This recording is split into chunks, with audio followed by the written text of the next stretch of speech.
안녕하십니까. 안녕하십니까, 이우영입니다. 제가 이 축구를 좋아한다라고 얘기한 이유가 있어요. 어제 축구 봤거든요. 네. 우리 둘째 딸이랑 같이 봤는데 저는 보다가 그냥 딴 거 했어요.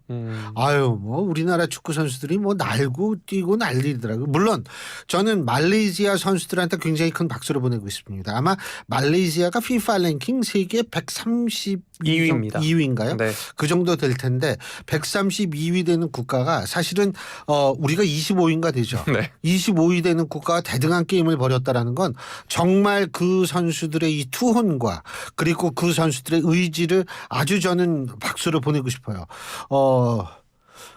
그런데 우리 선수들한테 그렇게 뭐 박수를 보낸다는 얘기가 잘 안 나와요. 근데 이게 왜 이래요, 우리나라? 일단 말레이시아 대표팀 선수들이 아시안컵이란 대회에서 득점을 3개를 기록한 게 처음이라고 합니다. 처음이에요. 처음이죠. 처음이라고 하고 그 축구를 잘 모르시는 분들이 어제 그렇게 말씀하시더라고요. 벤치를 바꿔 앉았냐.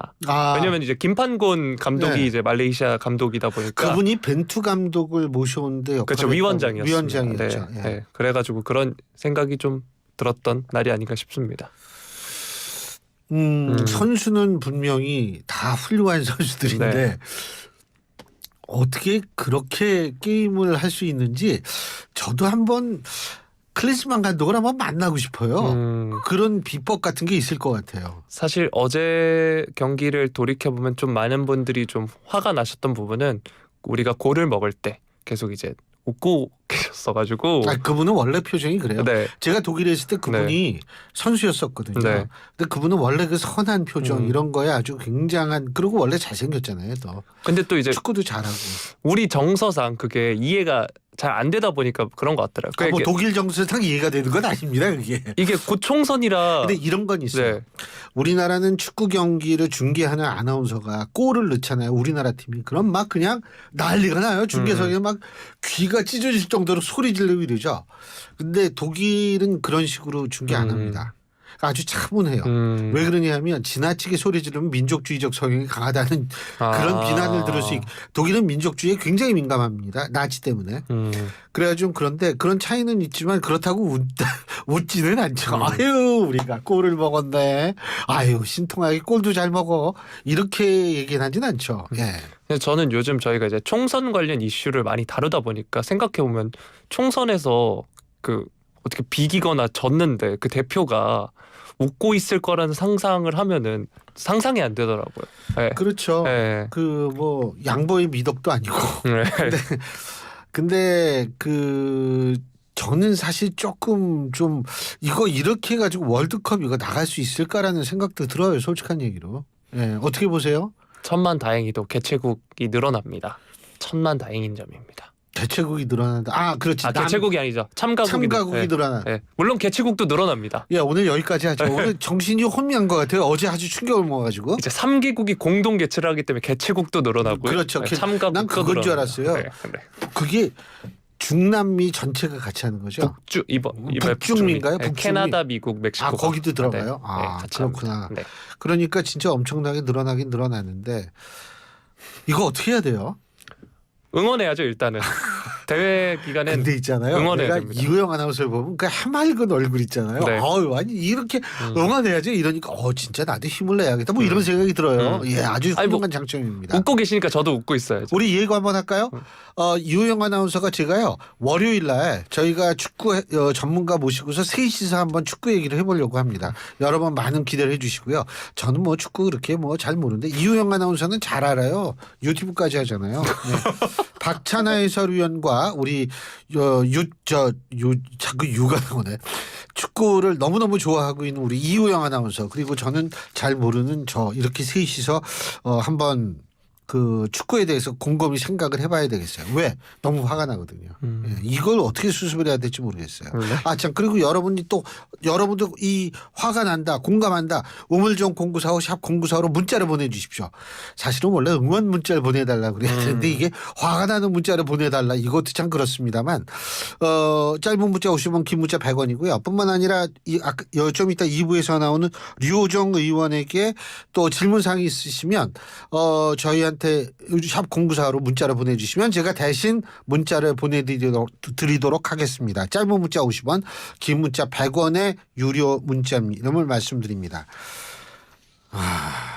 그래도 어제 교수님이랑 같은 성을 공유하고 계시는 감독님께서는 16강 진출에 성공을 했습니다. 아 그래요? 인도네시아의 신태용 감독께서. 그렇구나. 네. 우리 종씨가 선곡을 했네. 네. 오늘 그리고 이우영 아나운서가 또 입은 옷 색깔이 뭔지 궁금하시죠? 여러분들은 유튜브 들어가셔서 YTN 라디오 구독해 주시고요. 신율의 뉴스 정면수부 좋아요와 댓글 이거 부탁드리겠습니다. 그럼 무슨 옷을 입었는지 보실 수가 있는데요. 이우영 아나운서가 새로운 뜻을 펼칠 모양입니다. 지금 안에 입은 옷 색깔이요. 더불어민주당이 얼마 전에 로고 바꾼 거 저희가 어제 말씀을 드렸는데요. 그 로고 3가지 색깔 중에 한 가지 색깔입니다. 예, 여러분 굉장히 궁금하시죠? 보시면 됩니다. 저는 어떤 정치적 메시지를 내포하고 있지 않습니다. 걱정하지 마십시오. 제가 다 해석해 줍니다. 네. 자, 어떤 얘기부터 해보죠? 네, 앵커께서 오프닝 때 전해주셨던 소식입니다. 어제 전해진 정말 충격적인 소식이었죠. 국민의힘 배현진 의원 피습 사건. 국민의힘 배현진 의원 피습 사건을 수사하는 경찰, 피의자 진술과 행적 분석을 통해서 범행 동기를 밝히는 데 수사력을 모으고 있습니다. 어제 이 피의자가 현장에서 체포됐는데 일단 보호자 입회하에 조사한 뒤에 임의 제출을 받은 휴대전화 메시지, SNS 내용, 범행 전 행적 조사 등을 토대로 진술의 사실 여부를 파악 중입니다. 이게 배 의원이 지역구 장소가 아니라 이제 개인 일정을 소화 중이었기 때문에 A군이 이를 사전에 알고 계획적으로 범행한 것인지 등을 캐묻고 있는 상황입니다. 경찰 조사에서 피의자 A군은 사건 발생 2시간 전 외출했다가 배 의원을 만나서 우발적으로 범행을 저질렀고 최근 우울증 증상이 심해져서 폐쇄병동에 입원하라는 지시를 받고 대기 중이었다 이렇게 주장한 것으로 전해지고 있습니다. 이 범행에 사용한 돌, 평소 지니고 다닌 것이라는 취지로 진술을 했다고 하고요. 주변인들 전원을 보면 A군은 지난해 1학기부터 학교 안에서 갈등이 있었고 교육기관에서 운영하는 상담센터에서 상담을 받은 적도 있는 것으로 지금 알려지고 있습니다. 또 병원 치료도 받았는데 흔히 조울증으로 불리는 양극성 장애 소견을 받은 것으로도 전해지고 있습니다. 경찰은 이날 A군을 특수폭행 혐의로 검거를 했고요. 미성년자인 점 그리고 현재 건강 상태 등을 고려해서 한 병원에 응급 입원 조치를 했습니다.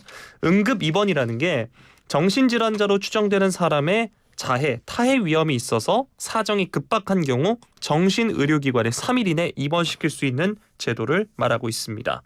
경찰은 또 피해자 진술을 받기 위해서 오늘 배 의원을 면담할 것으로 알려졌는데 경찰이 당초 어제 당일에 병원을 찾았는데 배 의원의 몸 상태가 좋지 않아서 조사를 연기를 했고요. A군은 2009년생 만 14세 미만 형사 미성년자, 촉법소년에 해당하지 않기 때문에 형사처벌은 가능합니다. 다만 소년법상 만 19세 미만 소년 보호 사건은 가정법원 또는 관할 지방법원 소년부에서 사건을 심리하는데 금고 이상의 형에 해당하는 범죄 사실이 발견될 경우 그 동기와 죄질 등에 따라 형사처벌할 필요가 있다면 검찰에 송치할 수도 있다고 합니다. A군이 이제 범행 현장 인근의 중학교 학생인 것으로 지금 알려지고 있습니다. 사실 이 피습 사건 어제 속보로 전해주셨는데 사건 자체도 충격이었지만 피의자의 나이에 또다시 놀랐습니다. 이 소식 어떻게 들으셨나요? 일단은요, 제가 이 부분을 좀 말씀을 드리고 싶어요. 이 지금 학생이 경찰에 검거가 되자마자 얘기한 것이 자기가 촉법소년이었라는 식으로 얘기한 것으로 보도되는 경우도 있어요. 그러니까 맨 처음에 나왔던 것이 15세 미만이다 이 얘기부터 나왔거든요. 근데 유감스럽게도 이 학생은 촉법소년이 아닙니다. 2009년생으로 알려지고 있기 때문에 촉법소년이 아니고 소년범으로 송치될 수밖에 없고요. 이 점을 제가 말씀드리고요. 지금 알려진 바로는 본인은 우발적 범행이었다라고 얘기를 합니다. 배현진 의원이 가는 미용실에 가다가 사실 이런 일이 발생을 했는데 그 미용실이 연예인들이 많이 가는 미용실이라는 거거든요. 그래서 이 학생이 연예인 만나러 간다 뭐 그러고 갔다가 배현진 의원이 와가지고 우발적으로 범행을 했다라는 게 지금 이 범행을 저지른 학생의 주장이라는 거예요. 근데 저는 사실은 이걸 쉽게 판단하기가 힘들 것 같아요. 일단 아까 그 3일 동안 입원 응급 입원. 네. 응급 입원할 정도로 정신적인 질환을 갖고 있다라면 저는 이게 거기서 좀 궁금한 점이 생겨요.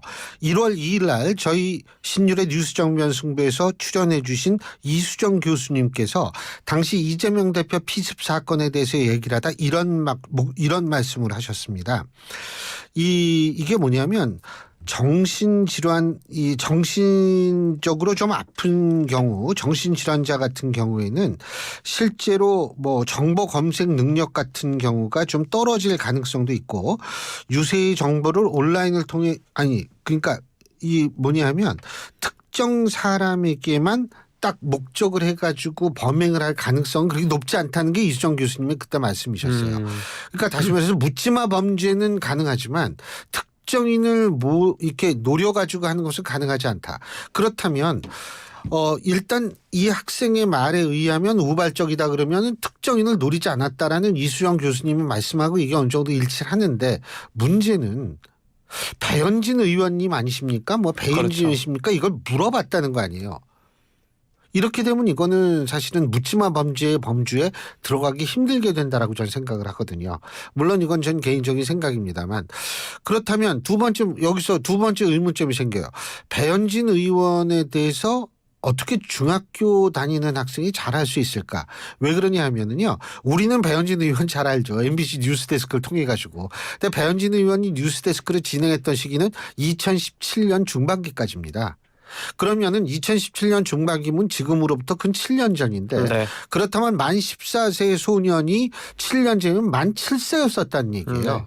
만 7세 소년이 뉴스데스크에 그렇게 그 감명을 깊게 받다. 이것도 사실은 조금 우리가 상상하기가 힘들고요. 그리고 또 한 가지는 뭐냐면 그럼 배현진 의원이 원내대변인 할 때 그랬나? 그게 2020년이에요. 지금부터 4년 전입니다. 지금부터 3년 4년 전이면 역시 만으로 따져도 10살 요 정도 무렵에 저걸 했기 때문에 아무리 정치에 관심이 10살짜리가 많다 그래도 그건 좀 무리가 아닌가. 그러니까 굉장히 궁금해져요. 더군다나 이제 사실 제가 28년째 우리 학교에서 우리과 학생들을 가르치고 있는데 우리과 학생들뿐만이 아니라 대부분의 대학생들이요. 자기 사는 곳에 지역구 국회의원 이름 잘 몰라요. 그렇죠. 네. 그건 몰라요. 내가 깜짝 놀랐어요. 우리 둘째 딸이 이름을 알더라고. 우리 지역구 이름을. 근데 그거 잘 모르는데 중학생이 자기가 사는 지역의 국회의원도 아닌 송파 의뢰 지역구를 가진 의원을 기억하고 있었다라는 것도 저는 이게 쉽지가 않은 일이거든요. 그러니까 이게 모든 게 쉽지 않은 게 너무나 많이 널려 있어요. 이 사건에서는. 그래서 이게 우발적 범행이라고 주장하는 것도 물론 뭐 그럴 수도 있겠지만 분명히 만약 우발적 범행이라면 이럴 수 있거든요. 뭐 지나가는 유명인이 있으면 배현진 의원이나 딴 사람이 당했을 수도 있는 거 아닌가 이런 생각이 들 수도 있고 그럼 배현진 의원한테 그 물어보고 그렇게 했다라는 걸 이걸 어떻게 해석해야 되는지 그래가지고 제가 볼 땐 이거는 사실 이재명 대표 피격 사건 못지않게 상당히 미스터리어스한 부분이 많다라고 생각해서 지금 이것이 단순한 정치 혐오에 의한 범죄다 혹은 아니다 이렇게 얘기하기 힘든 부분이라는 생각이 듭니다. 네. 자, 계속해서 관련 소식 살펴볼 텐데요. 더불어민주당 이재명 대표 피습 사건이 발생한 지 3주 만에 이 사건이 발생을 한 겁니다. 여야는 사건 발생 직후 배 의원 피습을 정치 테러로 규정하면서 일제 규탄 목소리를 냈는데요. 이번 습격이 이재명 대표 흉기 피습과 같이 정치 신념에 따른 습격인지는 아직 밝혀지지 않고 있지만 여야 모두 총선을 앞두고 정치인을 특정한 공격이라는 점에서 정치 테러로 규정을 하고 있는 상황입니다. 일단 정치 테러를 계기로 정치권에서는 극단의 증오, 혐오 정치를 이제는 끝낼 때가 됐다는 목소리가 더 힘을 받을 전망인데요. 현재 이제 정치 문화가 타협과 협치가 실종됐고 이런 이념이 다른 상대방에 대한 혐오를 부추기고 물리적인 공격까지 유도하고 있다는 지적이 계속해서 나오고 있습니다. 국민의힘 윤재욱 원내대표는 이 대표 피습 사건이 일어난 뒤에도 우리의 정치는 사실상 바뀐 게 없다라고 이야기하면서 증오의 악순환이 정상적인 정치를 파괴할 정도에 이르기 전에 각 정당이 스스로를 정화하는 노력을 기울여야 한다 이렇게 말을 했습니다.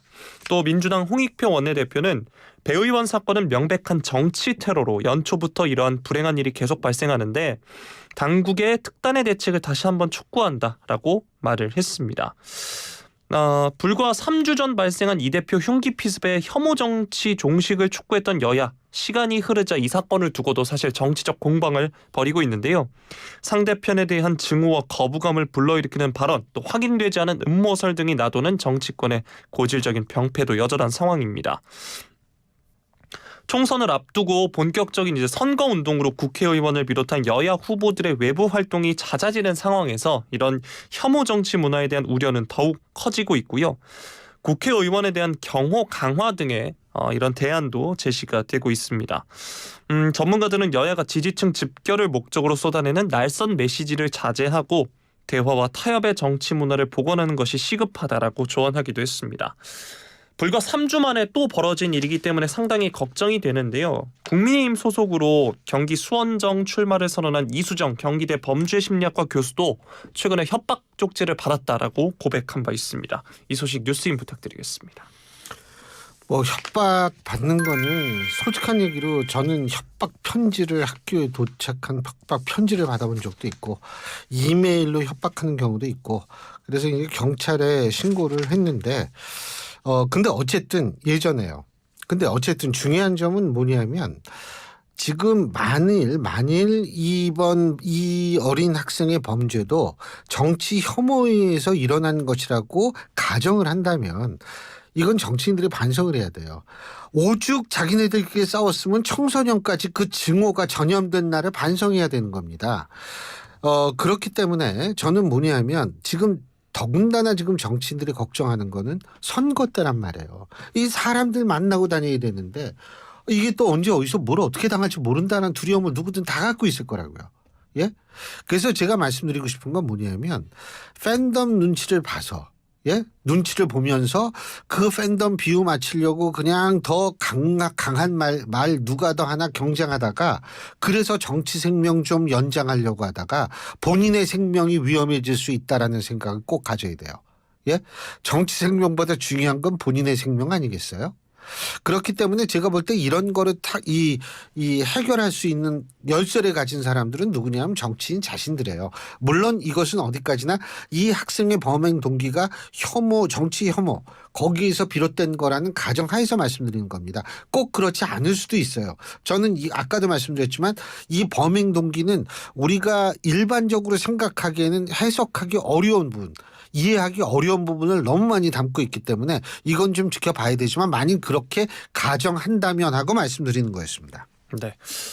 자, 다음 소식 살펴보도록 하겠습니다. 한국갤럽 여론조사 한번 살펴볼 텐데요. 지난 23일부터 25일 전국 만 18세 이상 유권자 1,001명으로 대상으로 한 조사 결과입니다. 윤 대통령의 직무수행 긍정평가 응답이 31%고요. 부정평가가 63%인데 이게 직전 조사에 비해 5%포인트 오른 수치입니다. 김건희 여사 문제가 상위권으로 부상했다라고 한국갤럽이 밝혔는데 과거 대통령 부정평가 이후에서 김건희 여사의 언급량이 증가한 바는 있으나 그 비율이 5%는 넘지 않았다라고 이야기를 했습니다. 실제로 김건희 여사 행보라고 이제 부정평가 이후에 김건희 여사 행보라고 답한 비율이 직전 조사에선 2%였는데 이번 조사에서는 7%포인트 상승한 9%로 나타났습니다. 정당 지지도를 살펴보면 국민의힘이 3주 연속 36% 유지했고요. 더불어민주당은 2%포인트 올라서 35%를 기록을 했습니다. 국민의힘 한동훈 비대위원장에 대해서는 52% 긍정, 40%가 부정평가를 했고요. 더불어민주당 이재명 대표에 대해서는 35%가 긍정, 59%가 부정평가를 했습니다. 그리고 이제 국민의힘 지지자 기준으로는 한 위원장을 89%가 긍정평가를 했고 민주당 지지자 기준으로 이재명 대표를 긍정평가한 퍼센티지는 69%였습니다. 이번 조사의 표본 오차 95% 신뢰 수준에서 플러스 마이너스 3.1%포인트고요. 조사는 무선전화 가상번호 인터뷰로 진행됐고 응답률 16.7%였습니다. 자세한 내용은 중앙선거 여론조사심의위원회 홈페이지를 참조하시면 되는데요. 앞서서 말씀드렸다시피 대통령 국정 운영에 있어서 부정평가 이유 김 여사 행보가 부상했습니다. 이와 관련해서 여론조사 총평 부탁드리겠습니다. 일단은 우리가 어제 얘기했던 NBS 조사 1월 22일부터 24일까지 18세 이상 남녀 1,001명을 대상으로 한 조사고요. 그리고 휴대전화 면접 조사입니다. 응답률 17.7%, 표본오차 95% 신뢰 수준에서 플러스 마이너스 3.1%포인트인 여론조사. 자세한 것은 역시 중앙선거 여론조사 심의위원회 홈페이지를 참조하시면 되는데 제가 한 가지 제안할 게 있어요. 네.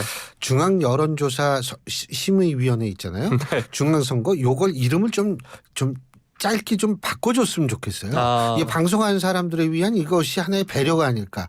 이 작은 배려가 큰 울림을 만들 수 있다라는 이런 생각을 우리 정부 당국자가 좀 해주셔가지고 제가 이런 얘기 필요 없다 얘기가 아니에요. 얘기를 할 텐데 중앙선거 여론조사 심의위원회 홈페이지 이게 몇 글자예요? 이게 한 20글자 가까워요. 발음 연습하기 굉장히 좋습니다. 예. 네. 그래서 요거를 좀 줄여주시는 게 우리를 위해서 좀 좋지 않을까 이런 생각도 드는데 이 어제 NBS 조사하고 오늘 한국갤럽 여론조사가 공통점이 많아요.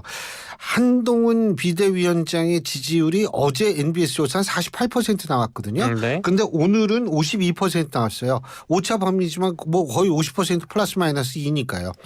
거기에다가 대통령 지지율은 31, 30 똑같이 나왔죠. 네. 예? 이 얘기는 결국 뭐냐면 이거를 사실 저는 대통령실에서 굉장히 눈여겨봐야 돼요.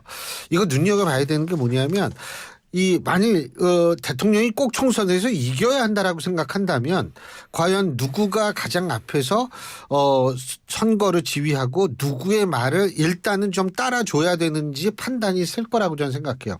저는 어제 여론조사 오늘 여론조사가 또 거의 비슷한 결과가 나왔다는 거를 대통령실이 좀 주목을 해야 될 거라는 생각이 들고요. 그러니까 간단히 얘기한다면 국민의힘 지지층의 입장에서 볼 땐 윤석열 대통령 대 이재명 대표로 이게 선거 구도가 짜여지면 정권 심판론이 굉장히 커지지만 한동훈 비대위원장 대 이재명 대표로 선거 구도가 짜여지면 이거는 미래 가치에 대한 전망형 투표.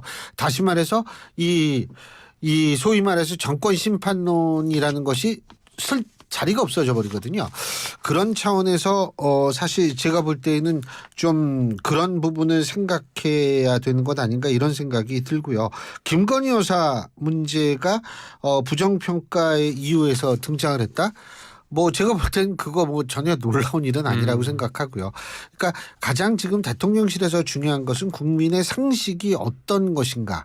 상식의 눈높이. 국민은 무조건 옳다라고 얘기했는데 무조건 옳을 뿐만이 아니라 이 국민적 상식이라는 것이 집단 이성이라고 봤을 때 크게 틀리지 않을 가능성이 있다라는 그런 생각을 항상 가졌으면 좋겠다는 생각이 듭니다. 야, 오늘 문자 또 보내주신 문자를 제가 좀 잠깐 소개해 드려야겠는데 3486번님은 이렇게 말씀해 주셨습니다. 하루 중 가장 기다리는 시간이 4시 55분. 광고만 끝나면 정면 승부가 시작하니까 가장 기다려지는 시간입니다.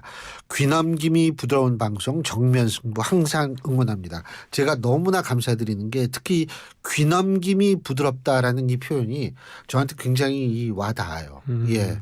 그리고 4975번님은 이런 말씀 주셨어요. 클린스만 감독의 전략 부재입니다. 그리고 수비력이 약하고 골키퍼가 큰 단점입니다. 해외파를 모두 투입하고 경고장 남발하는 선수 관리 이거 능력 부족입니다. 동의하죠? 왜 얘기를 안 해요? 네, 뭐 어느 정도 일정 동의합니다. 아, 네. 되게 전문가 티내고 있어요. 빨리 나가세요. 네. 지금까지 YTN의 이우영 아나운서였습니다. 고맙습니다.